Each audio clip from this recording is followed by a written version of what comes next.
Assalamu alaikum, everyone.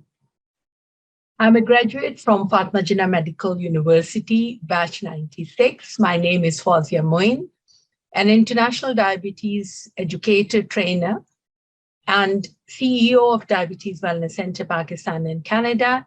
It gives me a great pleasure to be on the platform of FJ Alumni North America and to speak about fasting in Ramadan.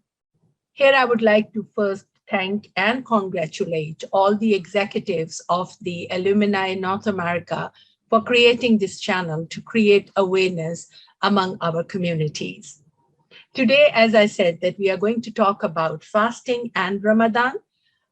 The questions that are asked from us physicians by our people with diabetes is that, can they fast? Now, according to the IDF DAR guidelines, there are risk stratifications, categories in which the different categories tells us who and who should not fast. However, the studies have already shown us that around majority, 90% of people with type 2 diabetes throughout the world, they do fast. And our job as physicians becomes challenging, and we should at least empower and educate our people with type 2 diabetes so that even if they want to fast, they should know how to do it safely. The first question about the risk stratification is, who should not fast? So we have got pregnant ladies, people who have got uncontrolled diabetes, prior 4 months before Ramadan, people who are very sick, who have got kidney disease, heart disease. They have been told by their treating physician not to fast. Children underage, they should not fast. Laborers who are working outside under the sun, direct sun for long hours, they should not fast. The people who are only on diet and exercise and they are managing their diabetes very well, they can fast. But again, they have to talk to their physician. So the thing here is that staying in touch with your treating team is the most important thing if you want to fast safely. The second question that is asked commonly from all of us is that, can we do exercise during the month of Ramadan?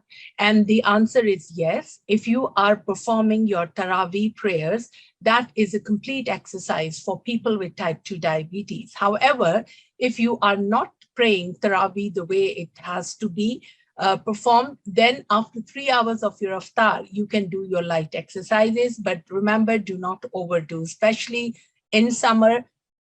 Make sure that you are not dehydrated. You are taking enough water between iftar and sahur time. Manage your meals in such a way that you fast. When you open your fast, you open with a very limited quantity or amount of carbohydrates. Go for more fibers, more water. Keep yourself hydrated, because this is a month of fasting and not feasting. So what we do is that we take a heavy iftar, then we pray, we come back, we take a heavy dinner, and then our sugars are totally out of control.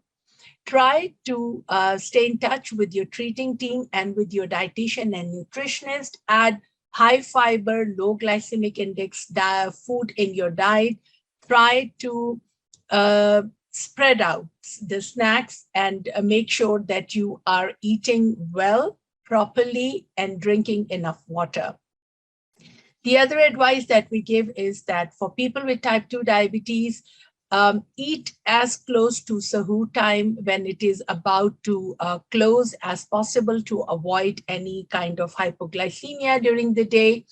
And also the most important thing here is that the dose adjustment of your medication, please do not do it yourself.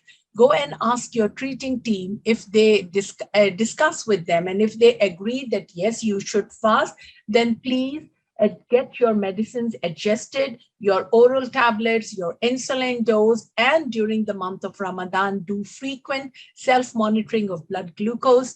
Check your sugars as advised 2 hours, 3 hours after sahur, midday, 3 p.m., before iftar, after 2 hours after iftar, at bedtime. And once you manage to have these readings, share them with your treating doctor or your education team so that they can guide you as how to adjust your medication, your diet, your insulin. So if you are planning to fast in the month of Ramadan, you need to take responsibility. You need to check your blood sugars as frequently as it has been given in the IDF-DAR guidelines. We have already discussed that.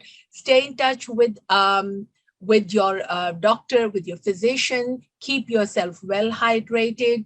Eat low glycemic, high fiber food. Eat more vegetables, fruits. Add mixed grains in your chapati so that the flour is mixed grains and the chapati that you take during the month of Ramadan is again high fiber, low glycemic index. So these are just some general guidelines for our community with diabetes. For if you are planning to fast in the month of Ramadan, I will repeat as I've been repeating, please go and see your physician and take their advice. We wish you all a very happy and blessed Ramadan.